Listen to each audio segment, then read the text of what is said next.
ઠંડીને લઈને હવામાન વિભાગે આગાહી કરી છે। આગામી 2 દિવસ ઠંડી પડવાની આગાહી છે। 2 દિવસ બાદ ઠંડી ઘટવાની શક્યતા છે। 2 દિવસ બાદ વધી શકે છે તાપમાન। હાલ મોટાભાગના શહેરોમાં તાપમાનનો પારો ગગડ્યો છે। લઘુત્તમ તાપમાન 2 થી 4 ડિગ્રી સુધી ઘટ્યું છે।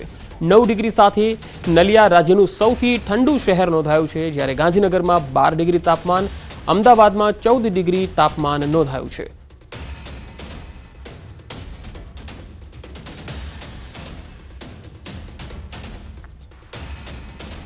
आने वाले दिनों के लिए जो फोरकास्ट दिया गया गुजरात स्टेट के लिए वो है मतलब रेन नहीं होने का ऐसा पूर्वानुमान दिया गया है, मतलब नो रेन का।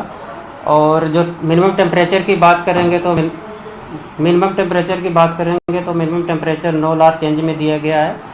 और जो मिनिमम टेम्परेचर अहमदाबाद और गांधीनगर के लिए रियलाइज हुआ है वो है 14.4 डिग्री सेल्सियस अहमदाबाद के लिए, और गांधीनगर का 12.4 डिग्री सेल्सियस रियलाइज हुआ है। राज्यમાં વધશે ઠંડીનો ચમકારો। હવામાન નિષ્ણાત અંબાલાલ પટેલે પણ આગાહી કરી છે। આગામી 3 દિવસ તાપમાનમાં ઘટાડો થશે। ન્યૂનતમ તાપમાન ઘટવાની શક્યતા છે। ઉત્તર ગુજરાત અને કચ્છના ભાગમાં તાપમાન ઘટશે। ન્યૂનતમ તાપમાન 9 ડિગ્રી થવાની શક્યતા છે। અમદાવાદ, ગાંધીનગરમાં પણ તાપમાન ઘટવાની શક્યતા છે। 15 અને 16 તારીખથી તાપમાન વધી શકે છે। 12 સુધીમાં અને 8, 9 અને 10માં રાત્રિના ભાગમાં, સવારના ભાગમાં અને સાંજના ભાગમાં ન્યૂનતમ તાપમાન ઘટશે। રાત્રિના ભાગમાં તો ઘણું તાપમાન ઘટવાની શક્યતા રહેશે। ઉત્તર ગુજરાતના કચ્છના કેટલાક ભાગમાં તો ન્યૂનતમ તાપમાન 9 ડિગ્રી સેલ્સિયસથી ઓછું થવાની શક્યતા રહેશે। અમદાવાદ, ગાંધીનગરના ભાગમાં પણ ન્યૂનતમ તાપમાન ઘટી શકે છે અને 15-16 તારીખથી જે ન્યૂનતમ તાપમાન વધી શકે છે। તો વાદળછાયું વાતાવરણ રહેવાની પણ શક્યતા રહેશે। કૃષિ પાકોમાં રોગ આવવાની શક્યતા, ઊભા પાકોમાં વધુ નુકસાનની પણ શક્યતા તેમણે વ્યક્ત કરી છે। 19 અને 20 ફેબ્રુઆરી બાદ કૃષિ પાકનું વાવેતર કરી શકાશે। હવે ધીરે ધીરે વાદળોનું પ્રમાણ વધશે અને વાદળોના કારણે ઊભા કૃષિ પાકોમાં રોગ આવવાની શક્યતા રહેશે। લગભગ કોઈ જીરા જેવા પાકોમાં કે પાછોતેર પાકોમાં રોગની જરા સંભાવના વધુ રહી શકે છે, પરંતુ મોટાભાગના પાકો જે છે એ હવે 19-20 ફેબ્રુઆરી પછી રવિ પાકોનું વાવેતર થશે। ઉત્તરાખંડમાં હાલ હિમવર્ષા થઈ રહી છે, ત્યારે કેદારનાથમાં એક સાધુ ખુલ્લા પગે બરફમાં ચાલતા દેખાઈ રહ્યા છે। અત્યંત ઠંડી અને માઇનસ તાપમાન વચ્ચે સાધુ લલિત મહારાજ ખુલ્લા પગે દેખાયા। લલિત સાધુના આશ્રમમાંથી કોઈ પણ ભૂખ્યા પરત નથી ફરતા। દેશના અનેક ભાગોમાંથી આવતા સંતોને લલિત મહારાજ પોતાના આશ્રમમાં આશ્રય આપે છે અને લલિત સાધુ સિવાય 6 અન્ય સાધુઓ પણ કેદારનાથમાં તપસ્યા કરી રહ્યા છે।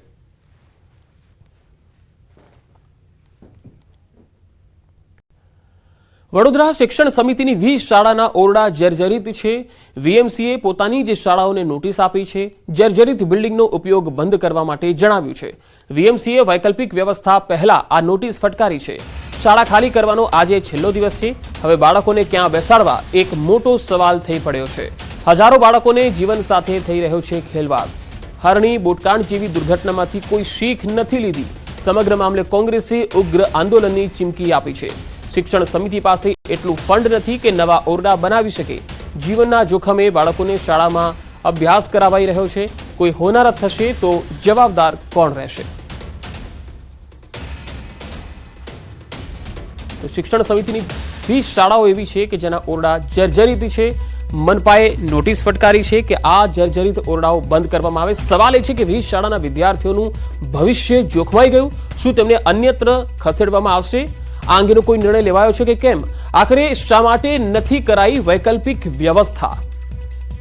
વૈકલ્પિક વ્યવસ્થા પહેલા શાળા બંધ કરવાની આ નોટિસ અનેક સવાલ ઊભા કરી રહી છે। આ કેવી બેદરકારી છે? જો શાળાઓ બંધ થશે તો વિદ્યાર્થીઓ ક્યાં બેસશે? એમને ક્યાંય શાળામાં અભ્યાસ કરવાનો રહેશે તેની કોઈ જ વ્યવસ્થા નથી। જર્જરિત ઓરડાની સમયસર મરામત કેમ ના કરાઈ? શું મરામત કરવા માટે તંત્ર પાસે પૈસા નથી? શિક્ષણ સમિતિ કહે છે કે તેમની પાસે ફંડ નથી, તો શું મહાનગરપાલિકા પાસે પણ ફંડ નથી? શાળા બંધ થશે તો વિદ્યાર્થીઓ ક્યાં બેસશે, આ એક મોટો સવાલ છે। આ મનપાની એક પોલ અહીંયા ખુલ્લી પડી છે। વડોદરામાં જે 20 શાળાઓ જર્જરિત છે તેને નોટિસો આપી દીધી કે ભાઈ બંધ કરી દો, પરંતુ બંધ કરશે તો આ વિદ્યાર્થીઓ કઈ શાળામાં જશે, અભ્યાસ ક્યાં કરશે તેની કોઈ જ વ્યવસ્થા નથી। આ સ્થિતિ છે મનપાની।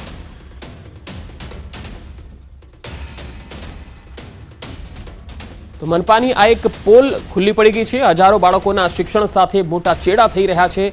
વડોદરા મનપાની ઘોર બેદરકારી, કારણ કે મનપા સંચાલિત શિક્ષણ સમિતિની જે શાળાઓ છે આ શાળાઓના ઓરડા એટલા જર્જરિત છે કે મનપાએ ખુદ આ શાળાઓને બંધ કરવાની નોટિસ આપી છે અને અહીંયા અભ્યાસ ન કરવાની નોટિસ આપી છે। હાલ ફોન લાઈન પર વડોદરા મહાનગરપાલિકાના વિપક્ષના નેતા અમીબેન રાવત જોડાયા છે। અમીબેન, મનપાની એક તરફ નોટિસ છે કે જર્જરિત શાળાઓ બંધ કરી દેવી અને બીજી તરફ આ બાળકો ક્યાં ભણશે તેની કોઈ વ્યવસ્થા નહીં, આ કયા પ્રકારનો વહીવટ, શું કહેશો? શિક્ષણ સમિતિની શાળાઓ એટલે વડોદરા મહાનગર સેવા સદન સંચાલિત શાળાઓ, એની નિભાવણીની સંપૂર્ણ જવાબદારી મહાનગર સેવા સદનની હોય તો સેવા સદને કોણે નોટિસ આપી? પોતાની જાતને નોટિસ આપી? સવાલ એ થાય છે કે જ્યારે તમને મેન્ટેનન્સ કરવાની જવાબદારી સુધી શાળા જર્જરિત થઈ ગઈ ત્યાં સુધી મેન્ટેન કેમ ના કરી? આની રિસ્પોન્સિબિલિટી કોની હતી? એમાં બાળકોનો શું વાંક? અને આજે એક્ઝામ વખતે તમે લગભગ 10,000 વિદ્યાર્થીઓનું ભવિષ્ય આ રીતે અંધકારમય રીતે ડિસિઝન લો તો આ યોગ્ય ના કહેવાય। વૈકલ્પિક વ્યવસ્થા કરવાની જવાબદારી બી આજ મહાનગર સેવા સદનની છે। કોઈ બી સંજોગમાં વડોદરા મહાનગરપાલિકા એની જવાબદારીમાંથી છટકે નહીં। આ તો એવું ફલિત થાય છે કે પોતાની જવાબદારીમાંથી કાલ ઉઠીને ના કરે નારાયણ કોઈ એક્સિડન્ટ થાય તો કોર્પોરેશનના અધિકારીઓ પોતાની જવાબદારીથી છટકવા માટે આ નોટિસ આપી હોય એવું દેખાઈ રહ્યું છે। બાકી તમે જોશો તો આ બધું સ્ટાર્ટ થયું બોટકાંડ પછી। બોટકાંડમાં કોર્પોરેશનની બેદરકારી સામે આવી, હજી સુધી જવાબદાર અધિકારીઓ સામે પગલાં નથી લીધા અને હવે પોતાની જાત બચાવવા અધિકારીઓ તમામ જગ્યાએ ફાયર સેફટી ને બધી નોટિસ આપીને બંધ કરાવે છે। ત્યાં તો એવું થયું કે એક વાહન ચાલકનો એક્સિડન્ટ થયો તો તમામ વાહનો બંધ કરી દેવા। આ રીતના તગલકી ડિસિઝન્સ બી ના લેવાય। વૈકલ્પિક વ્યવસ્થા કર્યા વગર આ રીતે બાળકોને સ્કૂલો બંધ ના કરી શકાય અને બાળકો માટે વૈકલ્પિક વ્યવસ્થા કરવી પડે ને જે જવાબદાર અધિકારીઓ હતા જેને નિભાવણી કરવાની હતી એ લોકો પર કાર્યવાહી થવી જોઈએ એવું અમે માનીએ છીએ। અમીબેન, જે રીતે શિક્ષણ સમિતિ કહે છે કે અમારી પાસે ફંડ નથી, પ્રાથમિક દ્રષ્ટિએ આમાં ફંડની જવાબદારી શિક્ષણ સમિતિની હોય છે કે મહાનગરપાલિકાની હોય છે કે પછી સભામાં એ બજેટ મંજૂર થતું હોય છે, શું હોય છે? સર્વ શિક્ષણ અભિયાન અંતર્ગત દરેક શાળાઓ પાસે ફંડ હોય છે। મહાનગર સેવા સદન બી પોતાના જ બાળકો માટે ફંડ ના ફાળવે એવી તો વડોદરા મહાનગર સેવા સદનની હાલત નથી અને આ જવાબદારી તો વર્ષોથી હતી। જર્જરિત થઈ ત્યાં સુધી શાળાના શિક્ષકોને ખબર નહોતી, આચાર્યોને ખબર નહોતી કે અમારી પાસે ફંડ નથી। આચાર્યોએ જો માંગણી કરી હોય તો એના પુરાવા આપે તો પછી જેને મેન્ટેન કરવાનું હતું એમને કેમ નથી કર્યું? આજ સુધી સભામાં ધ્યાન કેમ નથી દોર્યું એની વાત છે। આ દરેક સભાસદે બી આ વાતે પત્ર લખ્યા છે, અમે પોતે બી પત્ર લખ્યા છે, અવારનવાર મીડિયામાં બી આ સ્કૂલો બતાવી છે। પણ જી અમીબેન, આભાર અમારી સાથે જોડાવા માટે।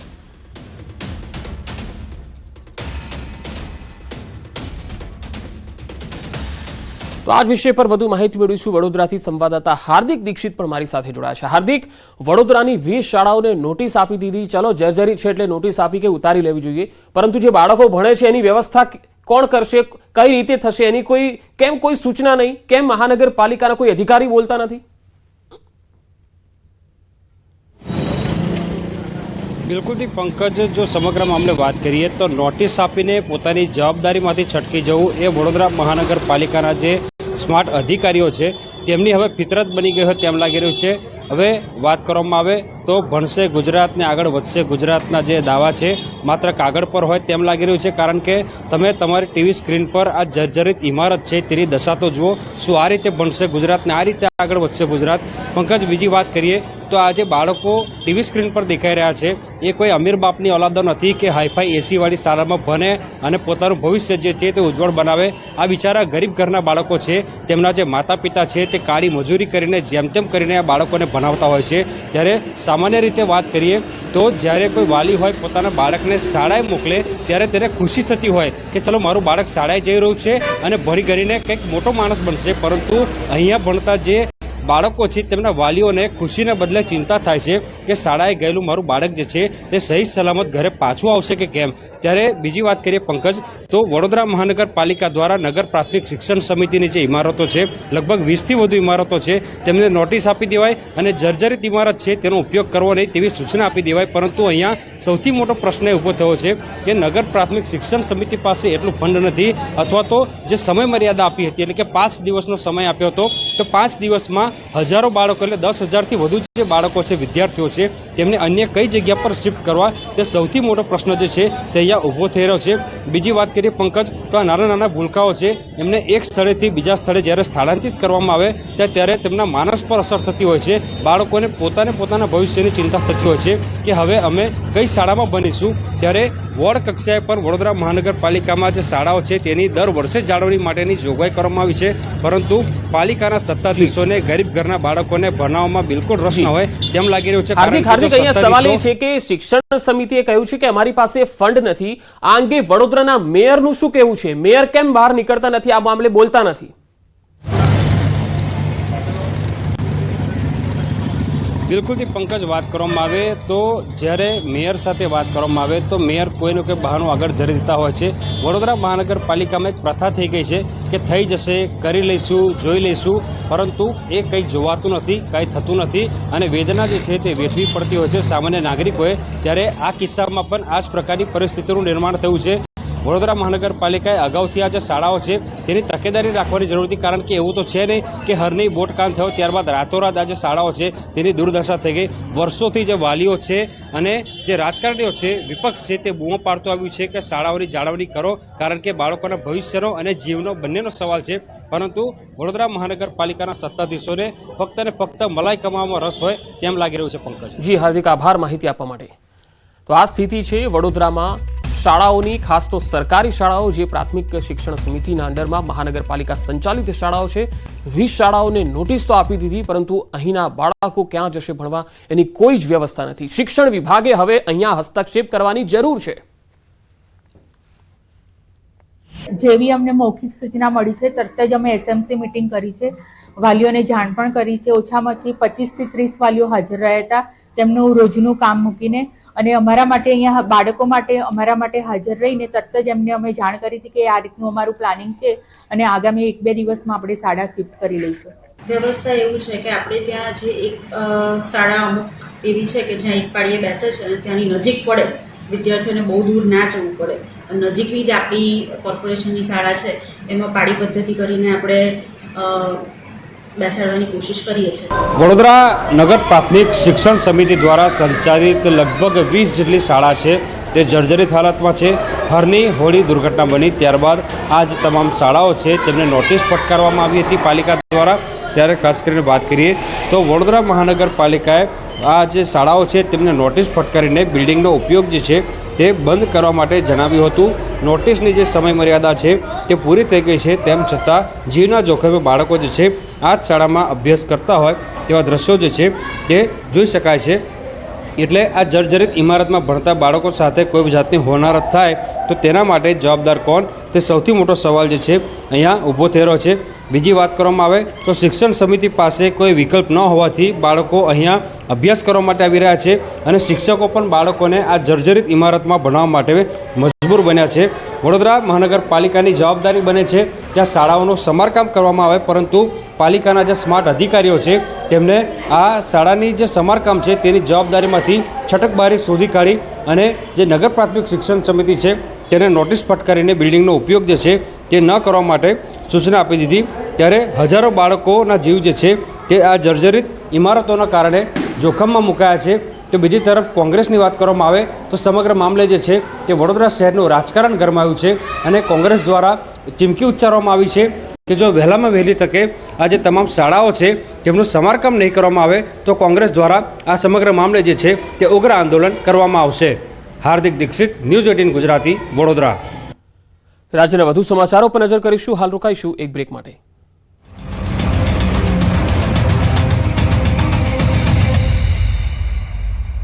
બધું જોયું છે જાણે. ભુવાએ હત્યારાની બાજુમાં રહેતા કોઈ શખ્સે મેલી વિદ્યા કરી હોવાનું પૂછું ભરાવ્યું હતું અને મૃતક મહિલા કંકુબેન સાથે વારંવાર ઝઘડાઓ પણ થતા.